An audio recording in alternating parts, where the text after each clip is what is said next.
वंदे मातरम। भारत माता की जय। बुद्ध पूर्णिमा की हार्दिक शुभकामनाएं। मस्तिष्क की प्रवृत्ति है कि वह बार बार भटकता है।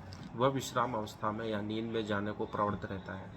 हम कितना ही जागरूक रहें, वह विश्राम अवस्था में जाने को तत्पर रहता है।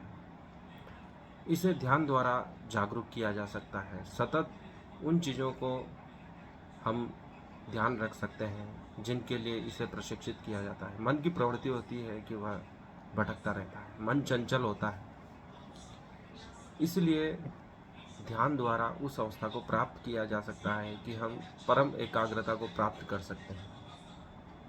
यह विधि सेना के लिए, सैनिकों के लिए अत्यंत उपयोगी हो सकती है, जो अपने लक्ष्य पर लगातार ध्यान केंद्रित करना चाहते हैं, जो सीमा की सुरक्षा कर रहे हैं, अचूक रणनीति बना सकते हैं।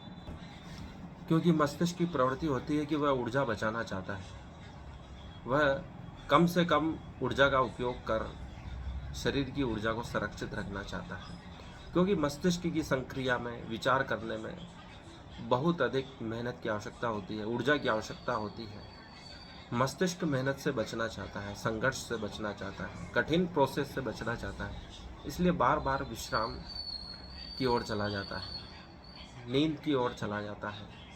इसलिए हम देखते हैं कि कठिन सवाल हो या कठिन बात को समझना हो तो मस्तिष्क उसे टालता रहता है, या एकाग्रता की अत्यंत आवश्यकता हो तो उन चीज़ों को टालता रहता है, वह अपने आप को भटकने के लिए स्वतंत्र कर देता है।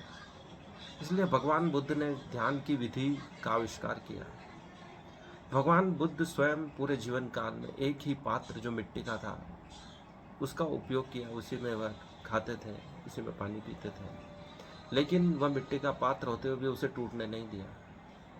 यह उनका परम ध्यान की अवस्था का परिणाम था। जब वह सोते थे तो एक ही करवट पर सोते थे। यह भी ध्यान की महान उपलब्धि थी। और नींद में भी उनकी मुस्कुराहट बनी रहती थी।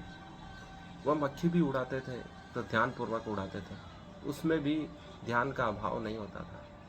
कथा कहती है कि आनंद ने देखा कि मक्खी नहीं है भगवान बुद्ध के शरीर पर, फिर भी वह उड़ाने की प्रक्रिया का पालन कर रहे हैं।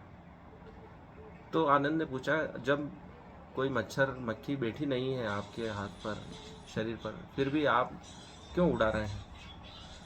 तो बुद्ध ने कहा कि जो मक्खी पहले बैठी थी उसको मैंने बिना ध्यान से उड़ा दिया था, इसलिए मैं वापस मक्खी नहीं होते हुए भी उसे ध्यानपूर्वक कैसे उड़ाना चाहिए था मुझे, वह प्रक्रिया का पालन कर रहा हूँ, ताकि भविष्य में भी मैं ध्यान रखूँ कि मक्खी भी उड़ाना हो तो वह बोधपूर्वक हो, ध्यानपूर्वक हो। इतनी ध्यान की अवस्था मुझ में होनी चाहिए, उतना ध्यान मुझे प्राप्त करना है।